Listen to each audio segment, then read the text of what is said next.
Bonjour et bienvenue dans Watch and Work. Watch and Work est une série de vidéos de service produite par Contitech à l'attention des mécaniciens automobiles. Je m'appelle Stéphane Meyer et dans chaque vidéo, je vous présenterai un modèle de moteur différent.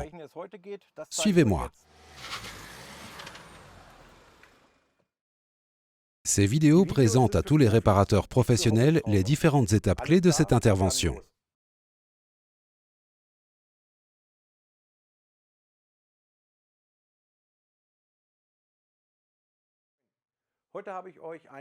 Aujourd'hui, j'ai un moteur américain pour vous, issu d'une Chevrolet Captiva 2007.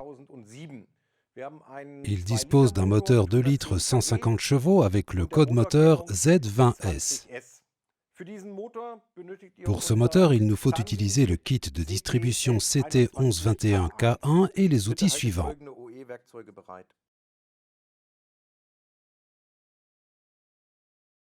Avant de pouvoir positionner le moteur au point mort haut, vous devez déposer le carter de protection de courroie de distribution et la poulie de vilebrequin. Vous devez tenir compte de plusieurs repères pour procéder au réglage du point mort haut. Nous avons ici un premier repère sur le vilebrequin que nous alignons sur la pompe d'alimentation.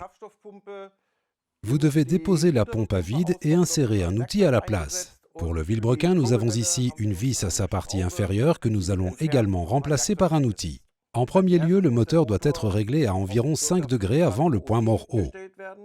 Retirez sur le vilebrequin cette vis montée sous le démarreur, insérez la pige de blocage dans le vilebrequin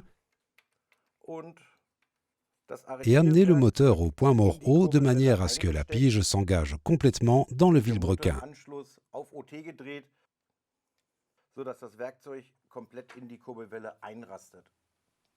Enfin, vous devez déposer la pompe à vide et la remplacer par cet outil.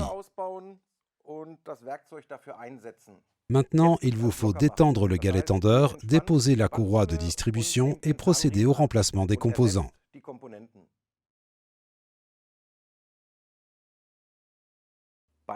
Lors de la pose du galet tendeur, respectez sa position de montage spécifique.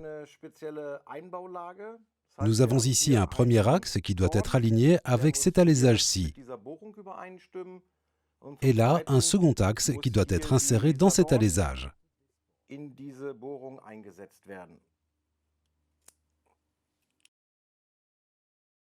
Desserrez maintenant la poulie d'arbre à cames de manière à ce qu'elle puisse tourner librement. Pour ce faire, veuillez utiliser l'outil de retenue. Procédez maintenant au montage de la courroie de distribution. Commencez par la mettre en place sur le vilebrequin, puis continuez dans le sens inverse des aiguilles d'une montre. Positionnez-la pour finir sur le galet tendeur. Tournez l'excentrique dans le sens inverse des aiguilles d'une montre pour tendre la courroie de distribution jusqu'à ce que le curseur soit aligné avec l'alésage.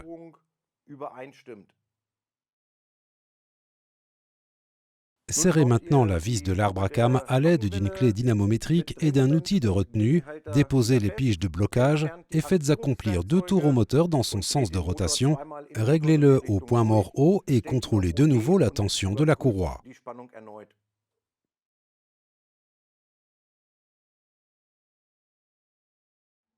Vous y êtes presque. Il ne vous reste plus qu'à vérifier que vous avez remonté toutes les pièces. Respectez les instructions du constructeur et plus particulièrement les couples de serrage. N'oubliez pas notre label qualité. Appliquez notre autocollant dans un endroit parfaitement visible du compartiment moteur afin que le client puisse voir que vous avez monté un produit de qualité.